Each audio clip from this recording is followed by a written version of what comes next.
So this is gonna be a bit of a different video, I guess, but um, I'm just very, very annoyed.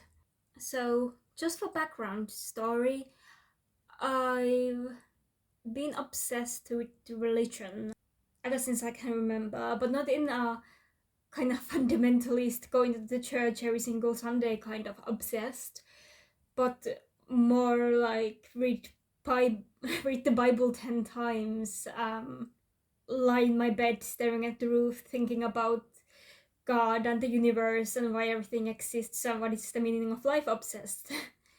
And I'm just kind of really tired of the Christianity slander that's going on online, because Christianity is such a beautiful religion and it's getting such a bad name because of terrible people who use it as an excuse to do terrible things.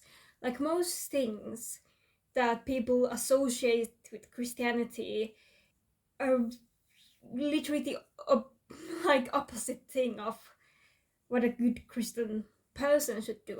The conquering of other countries and kind of pushing Christianity to everyone and killing in the name of Christianity. And what I find funny is that literally goes against Jesus' word. So Christianity is literally, it's in the name. You believe in Jesus Christ. You believe that Jesus Christ came to earth and died at the cross for everyone else, and that is why Christianity exists, because you believe in Jesus Christ. So you can't be a Christian at the same time look at Old Testament and be like, yes, this is what I'm gonna base my beliefs on, when that goes literally against Jesus is saying. Like, the whole point why Jesus was killed on the cross was because his teachings went against Old Testament and people weren't happy about that. So you cannot be a Christian and then go, I'm gonna base my whole religion and my whole beliefs on the Old Testament. Like, there's a reason why it is called Old Testament. It is because it's old. It's the same thing as if you were, I don't know, a doctor, and you'd base your whole medical practice on a medical book that was written during the Middle Ages, when people thought that, I don't know, like, you could catch a cold from, like, bad air, I don't know. Or people thought that, like, I don't know, having baths is unhygienic and is dangerous. Like, it's literally the same thing. There's a reason why it's called Old Testament. And I'm not saying that you shouldn't read Old Testament as a Christian. It is still part of the Bible.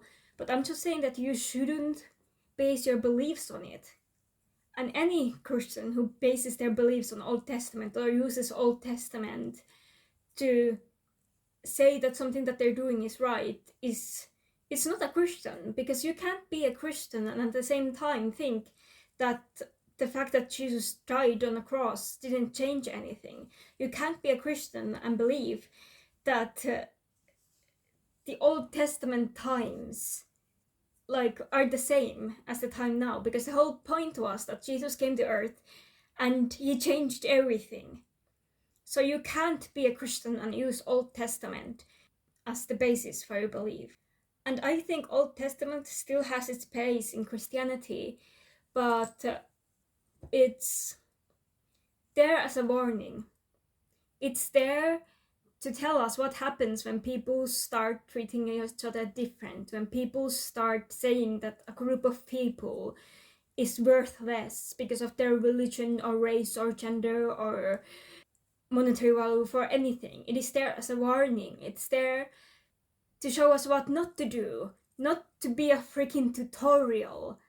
And then you have these Christian groups that are using the Old Testament as a basis for their beliefs and literally as a tutorial, when it's supposed to be there as a warning. It's supposed to be there to show people that we should follow Jesus' word and we should treat everybody equally. And the whole point why Jesus died on the cross next to two criminals was to show that one is a son of God and the other one is a criminal, and they still have the same human worth. They're still equal, and that nobody, for any reason, deserves more than another. And when you start treating people unequally is when you get stuff like floods and locusts and just destruction. Because if you follow Jesus' word, you would treat people equally. You would love your neighbor. And anyone, I think, who goes out in the world and says a person is worthless or somebody's just going to hell, full point, is wrong and should not call themselves Christian. Because the whole point why Jesus died on the cross is that everybody has a chance to go to heaven. Even if you're a freaking serial killer. Like, obviously, I think it's probably gonna be very hard if you are a serial killer. But as a basis, you cannot say that this person is not going to go to heaven, because it's not your job to judge. Your job is to love thy neighbor no matter what they have done. Your job is to forgive people. And I think you can forgive people and love them and still hate what they've done. But I think the whole world would be a much better place if people actually followed the teachings, if every Christian actually followed the teachings of Jesus and not use the Bible and the Christianity as an excuse to do bad things and then give Christianity such a bad name. And I think it's so sad, because Christianity has done so much good in the world. It's such a beautiful religion when you think about it, because it's based on love. It's based on everyone being equal. It's based on equality, and I mean true equality. Not that everyone gets the same amount of everything, but everyone gets what they need. And you should help your neighbors, and it's done so much good for the world too. Like, the reason why we have Finnish language, or like written Finnish language, or a lot of the languages in the world, is because people are translating the Bible. It's because of religion. The reason why we have schools and science is originally because of religion. And I think the whole world has kind of lost that community that we used to get from being in the church, and we used to get from, and the religious routines that kind of gave the rhythm to our lives and gave us that sense of belonging. And in a lot of countries, Christianity didn't actually replace the old religions. I mean, there are obviously some countries where it went terribly wrong, but in a lot of countries they didn't replace the old religions, but they fused into one. So, for example, in Finland, we still have those old beliefs. We still burn bonfires at midsummers. Our Christmas is literally called Joulu, which is closer to the word Yule. We still have that old beliefs, but they fused with Christianity. And I think that's how cultures evolve. That's always been how cultures evolve, and nothing is going to stay the same. So I don't think Christianity actually erased that many cultures. They just blended together. And I think that's beautiful. That's how cultures should work, you know? And it's such a shame that people see this see Christianity as this terrible thing that people are just using as an excuse to do bad, or seeing Christianity as like a violent religion or as a bad religion, when it should be the opposite. People are using it as an excuse to do bad things, but that doesn't make Christianity itself bad. That makes those people bad. And it's such a shame for me, because I think there are people who do that consciously, but I think most people who do that have just been misled by their parents, by their pastors, by other people. And I think if they actually realized what they were doing, they would be terrified.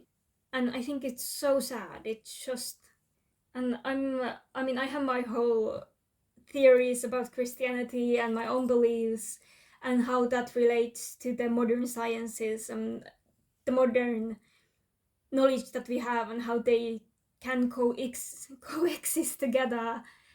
But I don't think I'm going too deep on that this time, because that's literally gonna take hours.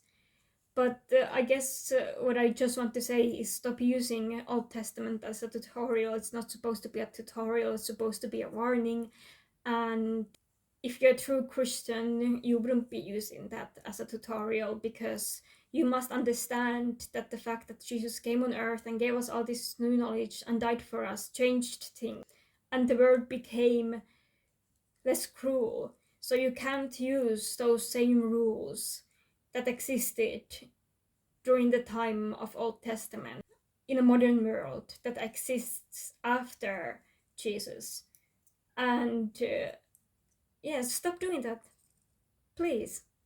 I honestly think we should just start gatekeeping Christianity.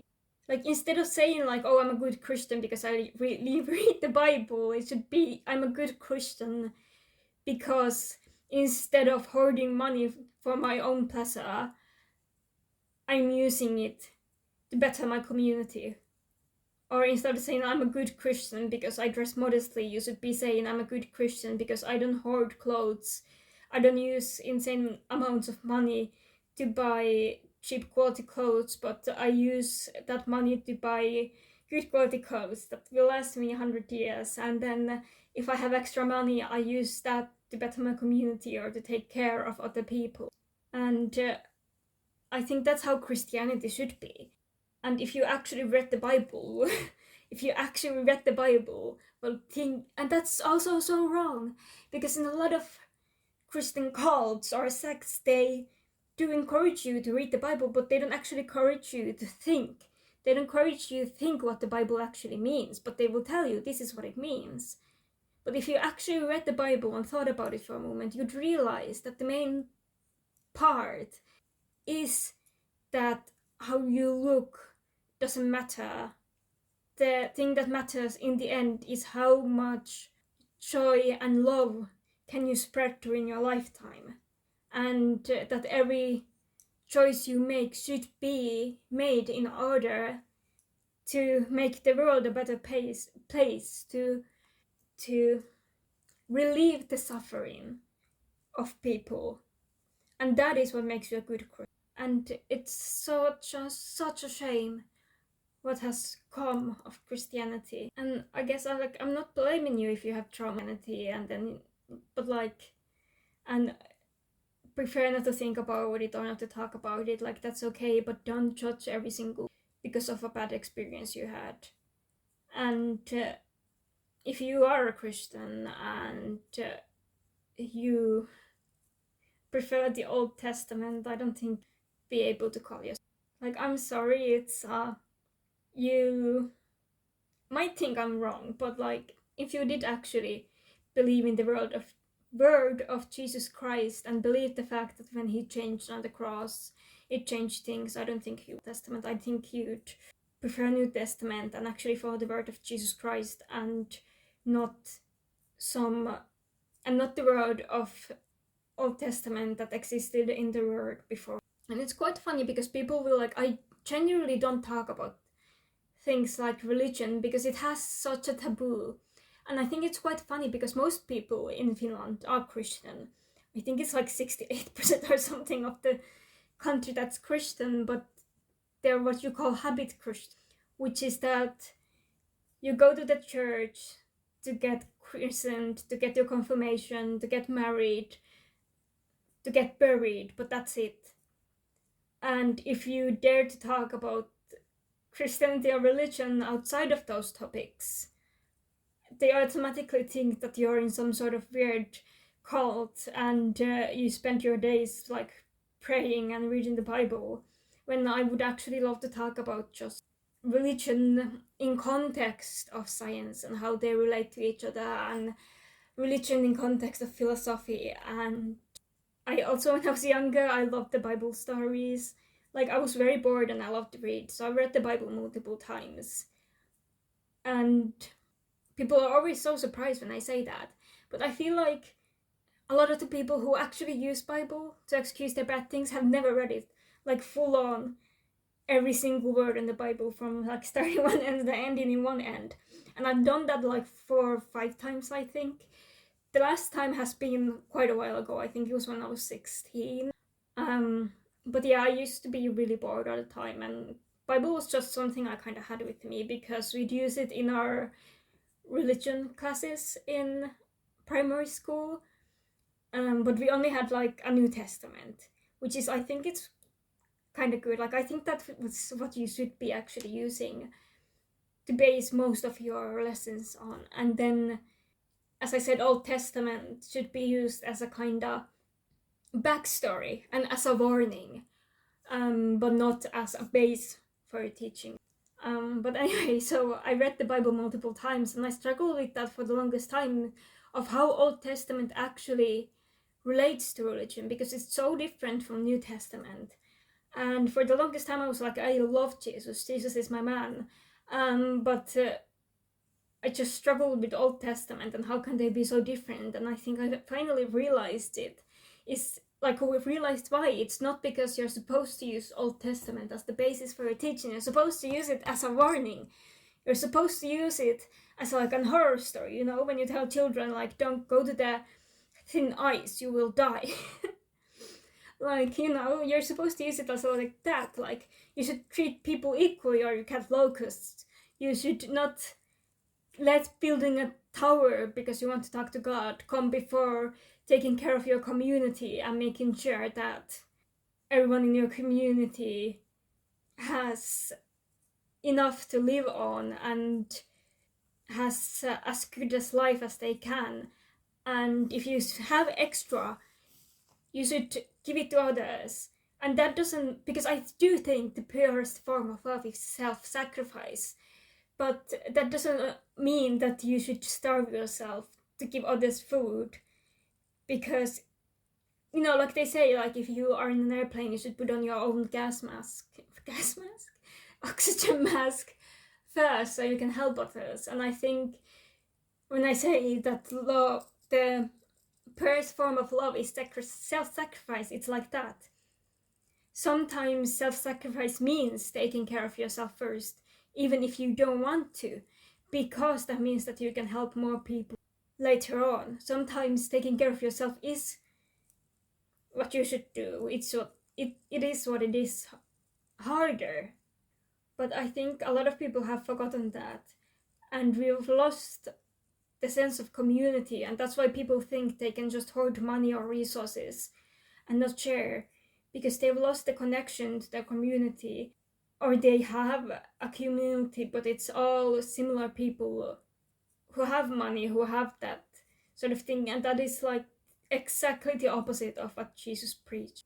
You know, the Bible story where the woman gives only one gold coin to the church and everybody makes fun of her. And Jesus said that her one gold coin is worth much more than the piles and piles of gold that come from those rich men. And we should go back to those stories and practice those stories and those concepts. So if you have extra, you should give it, and give what's in your, like, give what you can, but you know, not too much. It's the same when people say that you should dress modestly, but I think what dressing modestly actually means is like, and it does say in the Bible, they say that, you know, don't decorate yourself in gold and jewels. And I think it comes from that, like, dressing modestly doesn't mean that you should cover every single part of your body. I mean, if you want to, sure, but that's not what dressing modestly means. Dressing modestly means, you know, when you say that somebody's house is modest, it means having what's important to you, having what you need, and not getting any extra, using the extra to help others, to give to others. And I think that's what dressing modestly means. It doesn't mean that you can't wear jewelry. It means that maybe you don't need 10 gold necklaces. Maybe you just need one to wear on your everyday life and another to wear parties. And maybe you could use the rest of it instead of buying more and more jewelry or clothes that you don't use, using that money to do good in your community. And I think that's what dressing modestly means. It means, owning what you need and giving the extra to people who need it more. And I think it's the same because some people will express themselves through clothing, and I think that's okay. Like, that's, as I said, different people need different amounts, and if that's your hobby or that's your form of self-expression, maybe you should own a tiny bit more clothes than somebody who doesn't literally care at all what they put on. But there's still a difference between owning like 5 pairs of sneakers and owning 100 pairs that you will probably never use, or if you do use, you wear them only once. Like, there is a difference, and I don't think anybody needs that many pairs of sneakers. So yeah, I think I'm just gonna stop here because I don't really have anything else to say, and I've said the same things like 10 different times.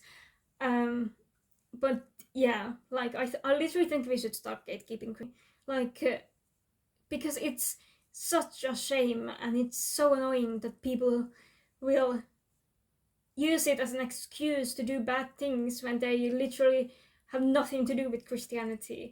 And especially when people use it as an excuse to judge other people for the choices they've done. It's not your job to do that. If you believe in God, no matter in what form, then it's God's job to do that, not yours.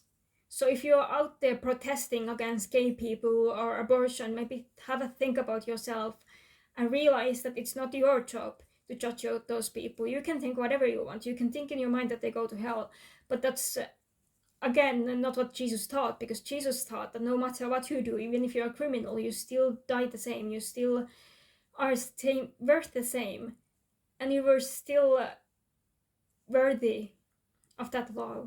But I'm not telling you what to think. You can think whatever you want, but there is also a different, like, you can have bad thoughts, and that does make you a bad person, but acting on those bad thoughts does kind of make you a bad person, at least when you are acting on your thoughts. But it doesn't mean that if you are a bad person that you can't change. I think that's why a lot of criminals actually turn to Christianity, is because of that forgiveness and that chance that everyone has to change their lives, and the fact that you can make up for the evil that you've done. You can change, and you can do better choices, and the fact that you made mistakes doesn't mean that you will always be the person that you were, but it gives people the chance to change and to learn, and I think that's beautiful. And I'm sorry if I've talked too long, and I'm gonna leave it now, but yeah, just look in the mirror occasionally. Bye.